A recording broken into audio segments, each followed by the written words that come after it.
Nicaragua Empresaria. Ya regresamos.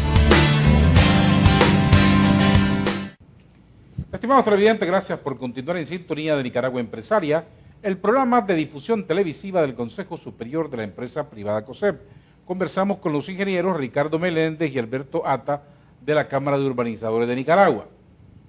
Quiero dejar el tema de los materiales de construcción por último, porque hay que sensibilizar, sí, a la población del peligro de usar materiales de construcción que no tengan la calidad exigida por las normas o la ley. Vamos a hablar de los riesgos más adelante.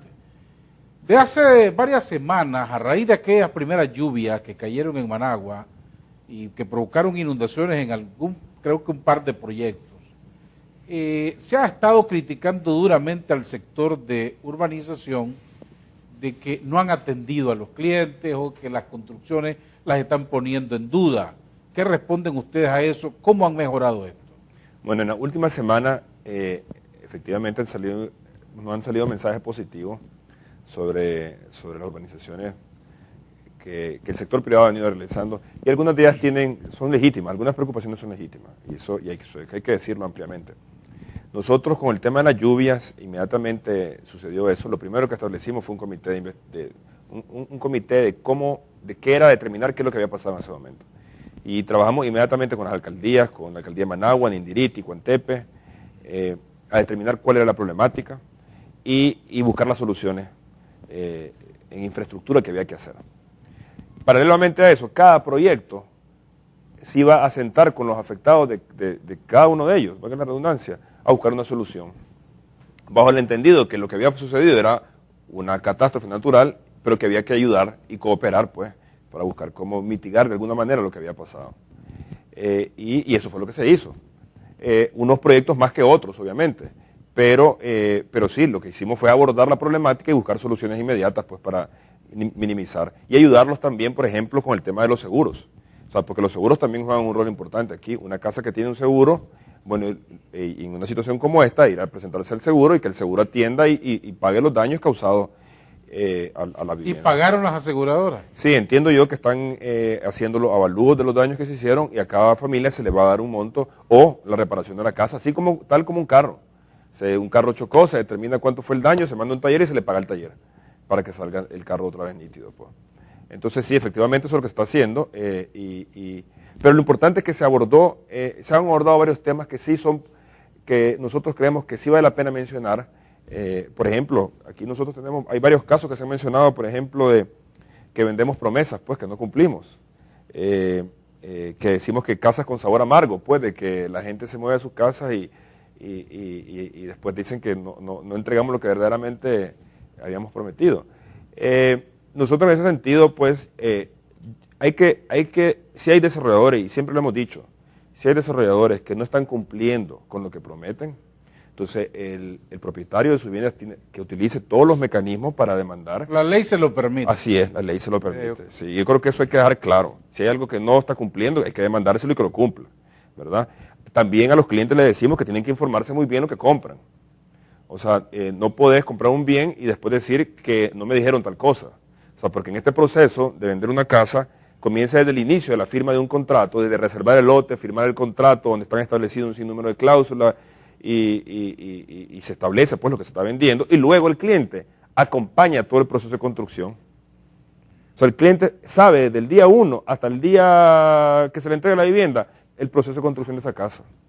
Entonces, ese es un periodo totalmente suficiente para determinar si está utilizando bloques de calidad, si está utilizando varillas de acero de calidad, en fin, el proceso constructivo en su totalidad. Entonces yo creo que lo que queremos decir es que es importante, pues, que las familias en este proceso se informen muy bien, pues. Pero mira, yo creo que es importante señalar una cosa, Adolfo, sin querer minimizar este asunto de esas publicaciones. Cuando el presidente Ortega, en conjunto con la empresa privada, hace 5 o 7 años, lanza el Programa Nacional de Viviendas, en este país estábamos construyendo desde la empresa privada formalmente 600 casas. Por año, ¿verdad? Y hablábamos de 6, 7, 8 reclamos por vivienda, por año, ¿no? Que surgían, que no eran noticias porque eran muy pocas. Ahora estamos hablando de que se construyeron 4.300 viviendas, 4.270 viviendas el año pasado, ¿cuánto es el porcentaje afectado? Aspirando a construir 5.000 viviendas, ¿verdad? Y estamos hablando de un 1% de afectación, es decir, de 40 viviendas que son importantes, son muy importantes para nosotros. No debemos de corregir y atender, tal y como Ricardo estaba mencionando, esos 40 casos, ¿verdad? Pero no es el sector en su conjunto el que colapsó. Hay un 99% de clientes, es decir, 4.000, de las 4.300, 4.260 clientes que adquirieron su vivienda el año pasado, que están en sus casas y que están satisfechos con sus viviendas. Es decir, entonces, ¿podría haber aquí un sobredimensionamiento de este asunto? Totalmente, porque es que tiene un factor humano. Obviamente, con una que se arruine es importante y la tenemos que asumir y la tenemos que enfrentar y corregir los errores que se pudieron haber cometido, ¿verdad? Pero no es el sector el que está siendo afectado. Es decir, se sigue generando empleo, se sigue construyendo viviendas, se sigue entregando y cada día hay más familias viviendo, gracias a Dios, gracias al programa y al esfuerzo que en conjunto estamos haciendo, viviendo en sus casas nuevas, ¿verdad?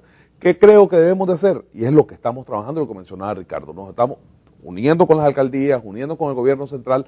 El mismo día del percance que se dio en Ciudad Sandino, estábamos reunidos con Fidel Moreno, con el alcalde de Ciudad Sandino, tratando de corregir los problemas que se hayan subsistido. Independientemente de que hayan sido responsabilidades de la alcaldía o responsabilidades de que hayan sido simplemente, había que resolverlos para que los habitantes, tanto del municipio como de los proyectos, no resolverles su situación específica, pues. Así es que, honestamente te lo digo, sí estamos dando soluciones, ¿verdad? Estamos dando soluciones de viviendas nuevas, dignas, de calidad. Esto quiero ser más claro, son viviendas dignas, no son ratoneras, ni mucho menos. Las que estamos construyéndole a las familias nicaragüenses que de acuerdo a su capacidad de pago pueden pagar esas viviendas. Y donde ha habido algún problema, donde hay algún problema de materiales de construcción, donde hay un problema, perdón, no de materiales de construcción, de algunos errores, que se dio, que una puerta que se abrió, que hay goteras, que hay cosas ordinarias que pasan en todo sistema constructivo, tenemos la responsabilidad de asumir nuestro compromiso de resolver esas dificultades. Correcto. Estamos obligados, y en el caso de que haya algún urbanizador formal, informal, agremiado o no agremiado que no lo corrija, el ciudadano está en su derecho de aplicar las medidas judiciales necesarias para obtener esa corrección. En este caso particular de las lluvias y de la comisión, ¿cuáles fueron los resultados que determinó la comisión? Pues eso fue en Ciudad Sandino, que más temprano estábamos hablando sobre este tema. Lo que pasó ahí fue básicamente como la lluvia perfecta, la tormenta perfecta. Cayeron 108 milímetros de agua en 4 horas, cuando normalmente el histórico eran 80 milímetros. Y no solo para empezar, el sistema de drenaje debe haber colapsado. Colapsaron, hay 5 cauces que cruzan Ciudad Sandino y colapsaron.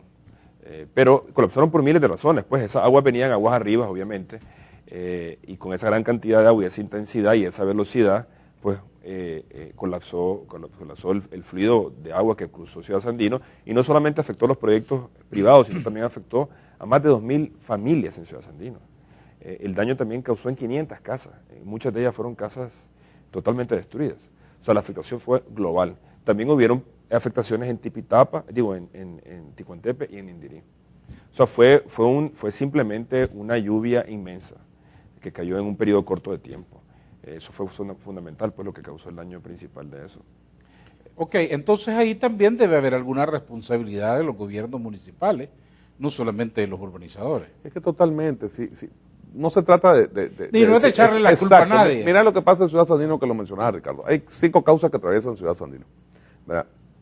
3 semanas antes, los productores estaban removiendo la tierra para sembrar maní, lo que causó una gran cantidad de sedimento que vino sobre los cauces. 2 días antes, pero así pasó. Un árbol estaba encima de uno de los cauces, no fue removido a tiempo, ¿verdad? Lo que provocó que hay una carretera del MTI que se está construyendo en Ciudad Sandino, es de adoquín, entonces vos sabés que para poder construir con adoquín acumulas mucha arena, ¿verdad? En un cauce que se está convirtiendo en calle, ¿verdad? Entonces tenías acumulado todo ese montón de arena, al caer esta cantidad de agua, toda esa arena se convirtió en sedimento, ¿verdad? Y termina de rematar el problema de Ciudad Sandino, que al finalizar los cauces, en lo que está en la carretera Nueva León, ¿verdad? Hay un puente que pasa pegado a una de las zonas francas, que se estranguló, por decirlo así, y eso taponeó la salida de 3 de los 5 cauces, ¿verdad? Entonces se unieron un montón de factores que provocó la inundación prácticamente completa, lo mencionaba Ricardo ahora, de Ciudad Sandino. ¿Responsabilidad de quién? Hombre, yo diría un poquito responsabilidad de todos, un poquito de los que tiramos basura al cauce, de los que permitimos que el sedimentar los cauces, de los que no limpiaron los cauces a tiempo, ¿verdad? Así es que yo creo que debemos de asumir esa responsabilidad. Se han removido una cantidad importantísima de sedimentos de estos cauces. Había algunos cauces que su profundidad normal era de 2,5 metros y que al momento de esa lluvia, porque no estaba lloviendo, su profundidad estaba en 40, 50 centímetros, para que tengas una idea. Había que volver esos cauces a su fondo original para que pudieran funcionar. Es lo que se está haciendo ahora, se está haciendo en conjunto, urbanizadores, pobladores, alcaldías municipales, y en el caso concreto de Ciudad Sandino, el gobierno central, con mucha responsabilidad, mandó muchísimas máquinas a trabajar día y noche esos otros 2 días. Lo que, si vos te fijas, ha habido lluvias muy fuertes después de eso, ¿verdad? Tal vez pocas, pero sí ha habido lluvias muy fuertes y no ha vuelto a suceder, ¿verdad? Esto es un poquito, y aunque suene, pues no sé si será el mejor ejemplo, un poquito lo que sucede en la casa de todos nosotros con la primera lluvia. Vos te subís al techo y te das cuenta, bueno, tengo esta gotera, tengo esta situación, y tenés que reparar tu casa. Hay que limpiar los canales, hay que limpiar los canales, etcétera. Y eso es algo que tenemos que hacer cada inicio de invierno. ¿Cuál es la lección? El año que viene lo tenemos que hacer desde el mes de abril, sin esperar que nos caiga la primera lluvia. Claro, en la prevención está la clave. Así es. Y hay las lecciones aprendidas definitivamente de este asunto de la lluvia, y no solamente responsabilidades de todos realmente, porque desde el que tira la basura en el cauce, o que la tira en la calle, y eso va a parar a los cauces y obstruye que las aguas corran tranquilamente. Antes de concluir, hablemos de los materiales de construcción, que se ha estado insistiendo mucho en las últimas semanas con que hay que saber comprar para construir los materiales más adecuados. ¿Qué pasa si alguien compra una casa de las urbanizaciones afiliadas en CADUR y después hace un anexo y lo construye contrató un maestro de obra, compró del cemento bien, pero el bloque más barato que lo compra ahí, apisonado en un barrio, la arena regular, no le pone piedrín y unas cuantas varillas de hierro para ahorrarse unos cuantos centavos? Ok, bueno, primero hay que definir que sí, evidentemente hay una problemática con el tema de los materiales de construcción. Sí, y que existen en el mercado materiales que no son aptos para la construcción de vivienda y que corren, y que las familias o usuarios que utilizan esos materiales corren el riesgo de que eventualmente que su vivienda se caiga y en definitiva de que pueda causar un daño a alguna vida pueda pasar. Hay que definir, aquí hay que separar muy bien el sector formal, que es el caso de las empresas del sector privado que en este caso forman parte del CADUR, algunas de ellas, y el sector informal. Los mayores usuarios de los materiales de construcción no aptos en calidad es el sector informal. Y es ahí, y ese sector es el menos regulado de todos, que es ahí donde nosotros estamos muy preocupados sobre lo que pudiera suceder en el caso de un temblor o un terremoto. Y eso lo venimos nosotros tocando. Ya tenemos 2 semanas, la semana pasada un foro de materiales de construcción y 2 o 3 semanas atrás tuvimos otro foro sobre temas urbanísticos. O sea, estamos tratando de meter en agenda de que sí, ya es tiempo de que suene la alarma y de que hay que regular la comercialización de materiales de construcción. Como dijo el diputado Edwin Castro la semana pasada, no podemos cerrar las empresas pequeñas artesanales que están construyendo materiales de mala calidad. Ok, no las cerremos, pero entonces hay que hacer un plan para capacitar a esas empresitas pequeñas y a financiarlos para que puedan construir de acuerdo a las calidades establecidas. En el caso de las empresas formales, hay que hacer una estrategia de supervisar a esas empresas formales para que sí utilicen los materiales correctos y los sistemas de construcción correctos. En las empresas formales es mucho más fácil el proceso porque no solamente nos reúnen los bancos, las aseguradoras, las instituciones públicas, sino también estamos, pues el cliente mismo que está comprando su vivienda diariamente o semanalmente llega a ver la casa y además él tiene que exigir que va a utilizar una varilla de 3/8 estándar ASTM, ok, dame el certificado de calidad, dame el certificado del bloque, dame el certificado de esto. Él puede exigir si está comprando una casa y nosotros tenemos la obligación de brindarle esa información. Entonces, yo creo que la problemática más está en el caso del sector informal. Pero de todas maneras nosotros sí vemos, porque esto nos compete a todos. En el mercado no es correcto de que se comercialicen materiales que no cumplen con la norma, pues porque al final se daña el país entero, ¿verdad? Pero tal vez es importante mencionar, Adolfo, que el sector informal no está vinculado al precio de la vivienda, ¿verdad?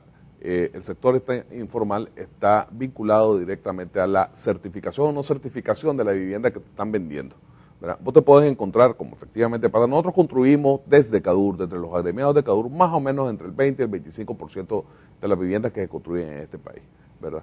El gobierno de la República construye otro 20-25%, estamos hablando de aproximadamente el 50% de las soluciones habitacionales. Quiere decir que hay otro 50%, ¿verdad?, de informales, informales no agremiados, porque son empresarios privados también estos informales, ¿verdad?, los que no están siendo regulados.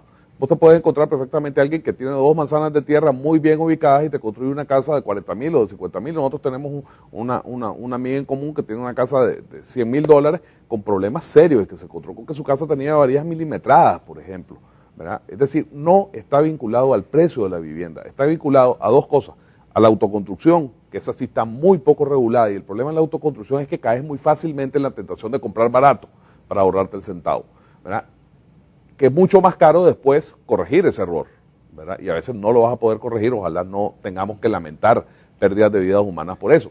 Pero también está vinculado a la no certificación de proyectos caros, ¿verdad? Igual hay que certificar, y si no se certifica, pues hay que exigirle, independientemente del valor de la vivienda, esa certificación de materiales que mencionaba Ricardo. Bueno, muchas gracias al ingeniero Ricardo Meléndez, presidente de CADUR, y al ingeniero Alberto Ata, directivo también de CADUR, que nos hayan acompañado esta noche para hablar de lo que está haciendo el sector y la industria de la construcción y de los urbanizadores. Muchas gracias. Ustedes no se vayan, que nosotros tenemos mucho más en Nicaragua Empresaria. Nicaragua Empresaria. Ya regresamos.